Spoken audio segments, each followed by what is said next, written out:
Assalamualaikum warahmatullahi wabarakatuh. My name is Muhammad Badrul Amin bin Muhammad Shukri. My number matric is 2021486646. This video is about the individual assignments.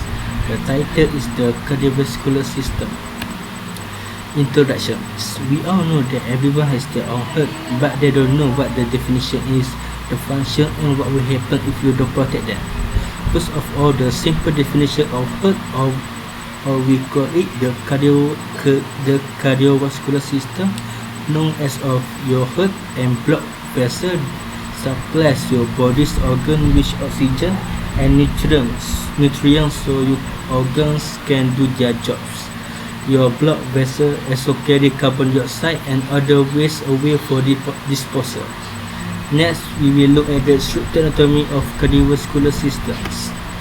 The structural anatomy of cardiovascular systems. The heart anatomy. From right, we have the superior vena cava, right pulmonary artery, pulmonary trunk, right atrium, right pulmonary veins, fossa ovalis, pacematic muscles, tricuspid valve, right ventricle, chordae tendineae, trabecular carneae, inferior vena cava. From left, we have the aorta, left pulmonary artery, left atrium, left pulmonary veins, mitra or bicuspid valve, aortic semilunar valve, pulmonary semilunar valve, left ventricle, papillary muscles, interventricular septum, epicardium, myocardium, and endocardium. Next is the main component of cardiovascular system. The cardiovascular system is the system responsible for delivering blood to different parts of the body. It consists of the following organs and tissues: the heart, which is a muscular pump that forces blood around the body. A closed-up system of blood vessels. These vessels include 1. Artery, which is a vessel that carry blood away from the heart. Another one is a veins, vessel that bring blood back to the heart. And 3 is the capillaries, tiny vessel that branch off from arteries to deliver blood to all body tissues. There are 2 blood circulatory systems in the body. The first is the systemic circulatory system. This is the main blood circulatory system that transports blood to the organs, tissue, and cells throughout the body. The second is the pulmonary circulatory system. This circulatory system moves blood between the heart and lungs. It is where oxygen enters the blood and carbon dioxide leaves the blood. Next, we have the function of cardiovascular system. The cardiovascular system function is to move blood throughout the body. This blood circulation keeps organs, muscles, and tissues healthy and working to keep you alive. This circulatory system also helps your body get rid of waste product. This waste includes carbon dioxide from respiration or breathing, other chemical byproduct from your organ, and waste from things you eat and drink. Next, we have blood flow in the cardiovascular system. Blood follow the flowing path through the heart.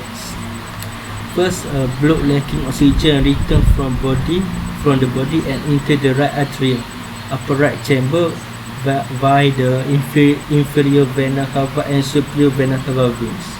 Next, blood follow through the tricuspid valve and into the right ventricle, lower right chamber, and the right ventricle pumps blood throughout the pulmonary valve and out of the heart via the main pulmonary artery. For the blood then flow through the left and right pulmonary arteries into the lungs.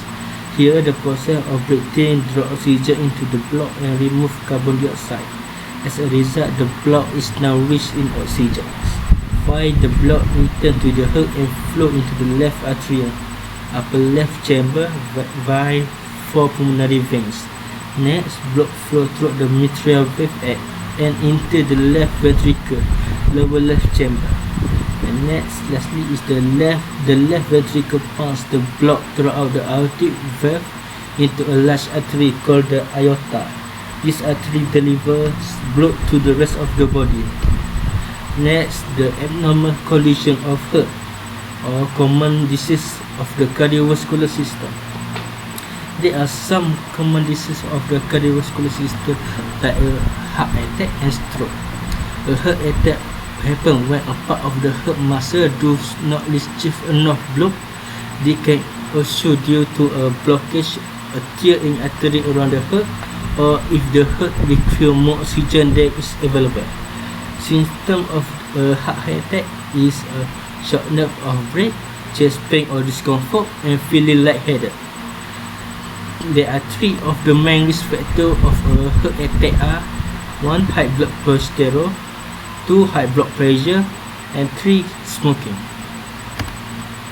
A stroke is a medical condition in which the blood supply to a part of the brain becomes cut off. This lack of blood supply is triggered to the death of brain cells. There are two types of strokes. Ischemic stroke occurs as a result of blood clot blocking blood flow to the brain, and hemorrhagic stroke occurs as a result of bleeding in or around the brain. Symptoms of stroke begin subtly and may include confusion, dizziness, loss of balance or difficulty walking, and severe headaches. There are some significant risk factors of a stroke include high blood pressure, diabetes, and heart disease. Next, we have the treatment for a heart attack and stroke. People who have had a heart attack can lower their chance of future cardiovascular problems by engaging in by doing a regular physical activity, following a healthy diet, quitting smoking. The treatment for stroke will depend on the type. A person who experiences ischemic stroke may receive a medication to help break up the blood flow and restore blood flow to their brain.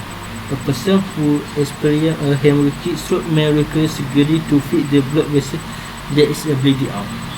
Follow-up treatment for stroke may include medication to lower blood pressure, medication called statins to reduce level of cholesterol in the blood, and psychotherapy.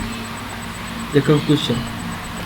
Now we all know what is the cardiovascular system, the structure of anatomy of the cardiovascular system, function of cardiovascular system, blood flow in cardiovascular system, and the abnormal condition of heart.